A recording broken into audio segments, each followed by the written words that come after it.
काल मला पत्रकार बांधवांनी हा विषय सांगितला की बावनकुळे साहेबांच्या डोळ्याला पाणी आलं आणि ते खूप व्यथित झाले, असं मला पत्रकार बांधवांनी सांगितलं. मी पण रात्री बघितलं, नाही असं नाही आहे. मी बघितलं, त्यांनी त्याच्यात त्यांच्या आई माऊलीचा उल्लेख केला, आईचा. बावनकुळे साहेब आणि पुढेही उल्लेख केला की मी मराठा समाजाच्या विरोधात नाही आहे, मी हे केलं नाही. बावनकुळे साहेब, मी तुम्हाला जाहीरपणाने सांगतो, मी माझ्या मराठा समाजावरती लय प्रेम करतो. माझ्या मराठा समाजाच्या विरोधात मराठा जरी आला तरी मी सोडत नाही, दुसऱ्याचा बी आला तरी मी सोडत नाही. तुम्ही इतकं रडकुंडीला आलात, मी काय असतं, मी गुडघे टेकायला लावतो. तुम्ही जे रडकुंडीला आलात ना, इतके तर मराठ्यांच्या नादी लागल्यामुळं आलात. मला इतकं बोलायची तुम्हाला गरज पण नव्हती, कारण तुम्ही चूक केली.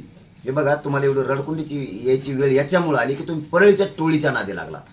त्यांचं ऐकून तुम्ही एवढा मोठा अपराध केला की तुम्ही मराठ्यांच्या लेकरांचं वाटोळं केलं त्यांचं ऐकून.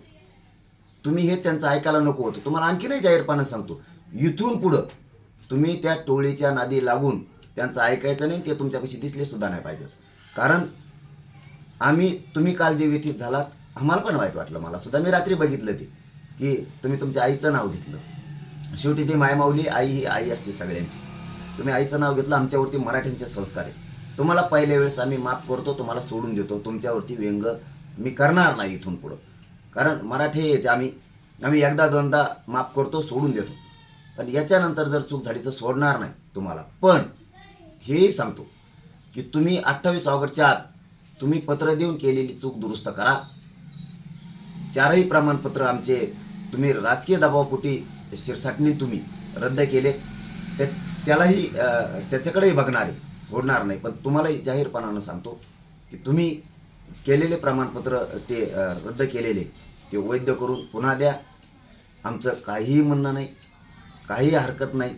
पण 28 ऑगस्टच्या आत नसता बावनकुळे साहेब पुन्हा मी सोडणार नाही. मला सुद्धा मन आहे, मला सुद्धा भावना आहे.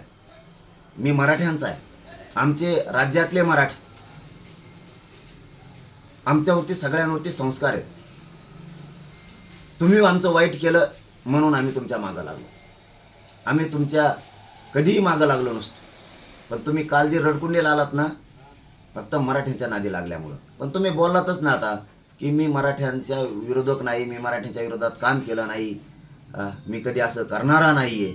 आणि तुम्ही रडकुंडी आलात, त्याचं कारण सांगतो तुम्हाला. माझ्या मराठ्यांच्या वाटं जर कोणी गेलं ना, तर मी त्याला गुडघ्यावरच टेकवितो. आणि तुम्ही रडकुंडीला आलात, उभ्या महाराष्ट्राने ते बघितलं, म्हणून तुम्हाला आम्ही एवढे वेळ सोडून देतो. तुम्हाला मी माफ करून टाकतो, काही हरकत नाही. पण इथून पुढं तुम्ही अशी चूक मराठ्यांच्या विरोधात करू नका. मी तुमचं इथून पुढं व्यंग करणार नाही. तुम्हाला आम्ही सोडून दिलं, कारण आम्ही एकदा, मराठ्यात म्हण आहे, एकदा दोनदा सोडून द्यायचं, माफ करायचं. तुम्हाला केलं. पण 28 ऑगस्टच्या आत जर तुम्ही केलं नाही तर बावनकुळे साहेब, मी तुम्हाला सोडणार नाही. जे तुमच्या आईबद्दलचं तुमचं मत आहे तेच आमचं मत आहे.